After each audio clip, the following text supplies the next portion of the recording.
Thank you for joining us in another interview that we conduct along the AI and Semiconductor Conference 2025. And in this very discussion, we want to talk about what to do in order to empower Vietnamese startups when it comes to AI adoption. And we're very lucky to have a founder turned investor, the general partner at ABV, Ascent Vietnam Ventures, to join us. Thank you, Bing, for joining us today. Thank you for having me. So as I said, you are a founder turned investor. So I think it's the right person to ask the questions of whether is it mandatory for startups in Vietnam to adopt AI, especially when their limited resources, is always a problem. Yes, adopting AI is not optional for startups. I think AI is the baseline in which companies should start at. Startups don't have legacy customers, infrastructure, organizations. They should be thinking about being AI first or AI native, right? AI should be used not as a differentiator, because everyone has access to this incredible intelligence and automation now. So you won't be a differentiator. This really is about how you package it, right? How you focus on a well-defined customer set that's going to be the differentiator. And so I think most startups all around the world, including Vietnam, should use AI as an amplifier to their efforts. So it can be said that AI is a must. And do you think that AI and the application of AI will be able to enable the survival rates for startup? Because the famous saying is that 99% of them will fail at some point, or the first 3 or 5 years. And more than that is like whether AI will be able to help them punch above or over their weight. So sadly, no. Survival rates for startups won't be affected by AI. And I'll tell you why. A couple decades ago, the internet came about, and there was a gradual adoption and understanding that you needed the internet. This need for AI is similar, except it's happening much faster, right? You're not looking at years and years to prove out the value of the internet. There's immediate value in capability, in cost structures, in amplifying your human capital, that it's an absolute need immediately. So what survival rates depend on is the AI factor isn't going to help that. What's going to help that is your deep understanding of how to package that technology, if that technology is solving a real customer pain, and are you doing it in a very unique way that allows you to carve out a large enough market. And so things that previously were differentiators, AI used to be a differentiator. Not that very many people could build compelling AI solutions, but now that everyone has it, a lot of the differentiation now falls upon things like networking effects. So the more customers you have, the more data you have, the more better products you can offer your customers. Or distribution, you have a great way to be able to acquire customers at scale cheaply. Or it's a way that you're actually packaging, maybe it's the AI application. You're not trying to do everything for everyone, but you want to be the best solution for a well-defined customer set that they can't find anywhere else, right? So these are the type of opportunities that startups have to focus on, not just the AI, to survive and potentially win. Right. So as far as I know, ABV has started to invest in AI-powered startups since 2016. At that point, maybe you were branded as 500 startups, and you started with Elsa at that point. So according to your own experience with ABV and 500 startups, what are the persistent challenges that the Vietnamese startups face when it comes to AI adoption? Yes, our very first investment out of our first fund, 500 Stars Vietnam, which is now AVV Fund 1, we renamed it. They use AI for speech recognition to help people pronounce English better, right? Improve their English pronunciation. That company was driven by a very strong founder who was leveraging, at the time, really strong speech recognition, one that would beat many of the research attempts in AI institutes. For us, the common theme that we see is a team that has a disconnect between a non-technical co-founder and a technical co-founder.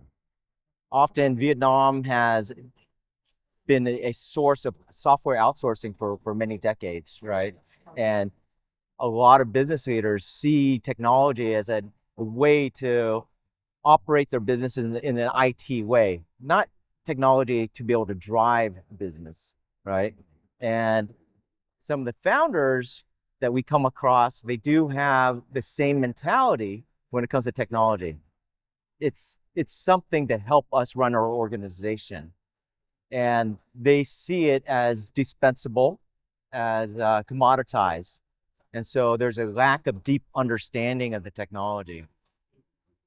Then on the technical leadership side, they have been so used to developing software based on a requirement, based on a spec.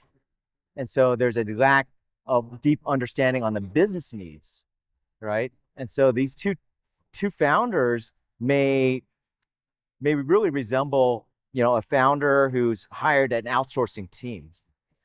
And the disconnect could be improved. In other words, the technical leader should be developing the founder and understanding the technology better and understanding what is capable with technology and why it's important for the business. And the business leader needs to educate the technical leader on business strategy and where we're headed, the vision, and ask questions like, where can technology open up new possibilities for the market? And so that disconnect is where we see a lot of Vietnamese teams face challenges, and they're not insurmountable. We think that there's ways to be able to build bridges and understanding and appreciation for each side. Then there'll be ways, as you said. So will AVV or like investors have a role to play in order to support or to bridge those gaps? We don't think it's our role to do so. We will do so if we find that there is this big gap, but hopefully before investment, we're investing in a very balanced team, where the leaders are deeply respectful of each other. They have a deep care for the areas that they're responsible for, and they understand that both areas are needed to be able to create a successful company. Right. So lately or recently, there is a case of a fishery. It's famous enough. I'm sure that you know about the case. Will those cases affect or shift the way or the mindset of investor when it comes to picking or selecting which startup to invest in?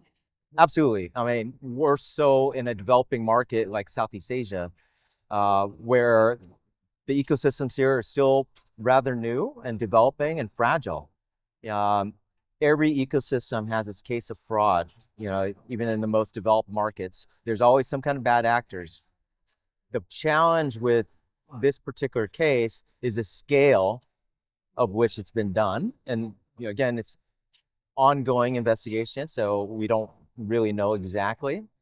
But the scale for the size of the ecosystem, the comparative size, it's quite damaging, right? It erodes trust.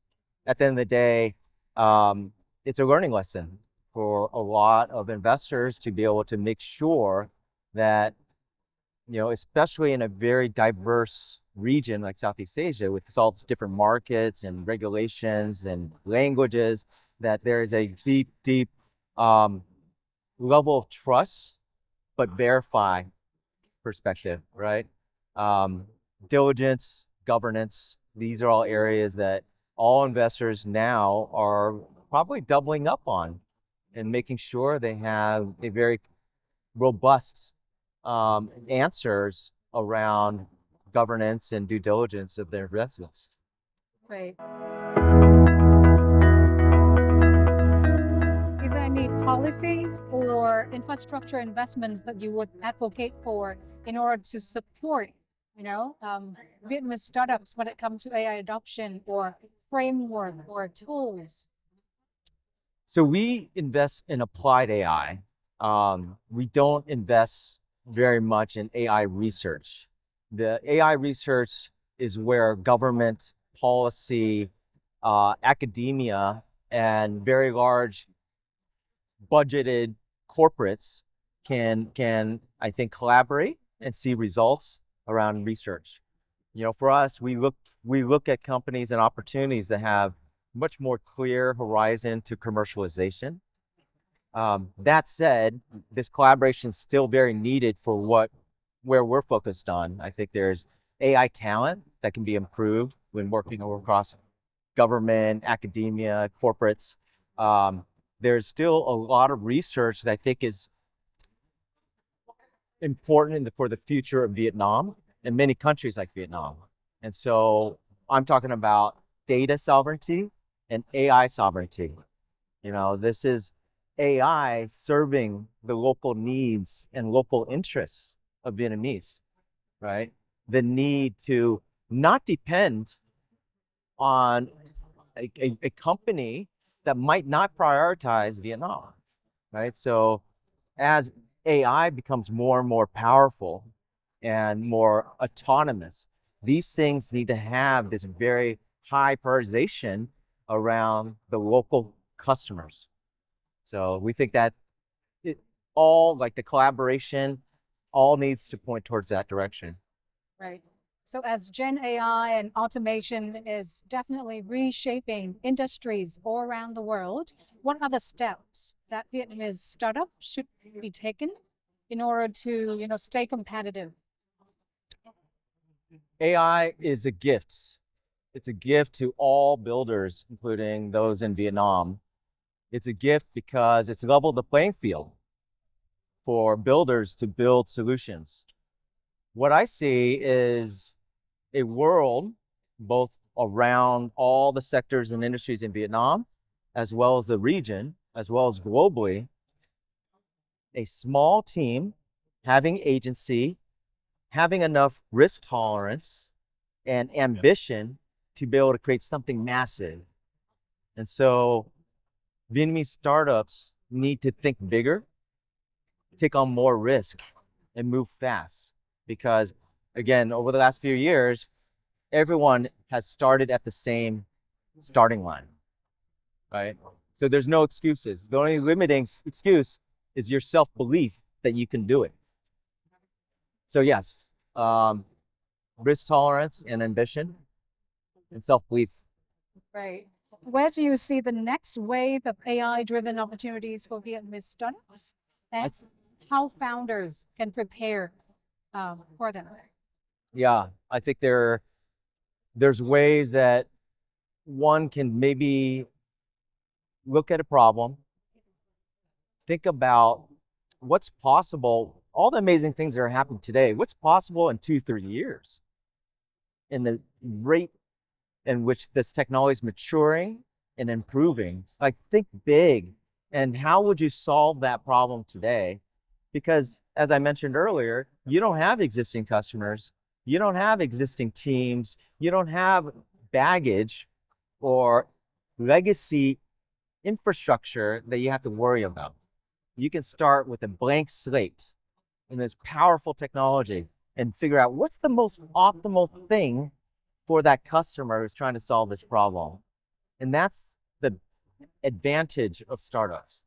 They don't have to do anything except laser focus on that customer's problem and solve it better than anyone else. And so I do think that it's a golden time for Vietnamese founders. And if they can focus and be ambitious, I expect great things in the next few years. Me too. Thank you, Bing, for your valuable insights. Thank you for joining us. Thank you for having me.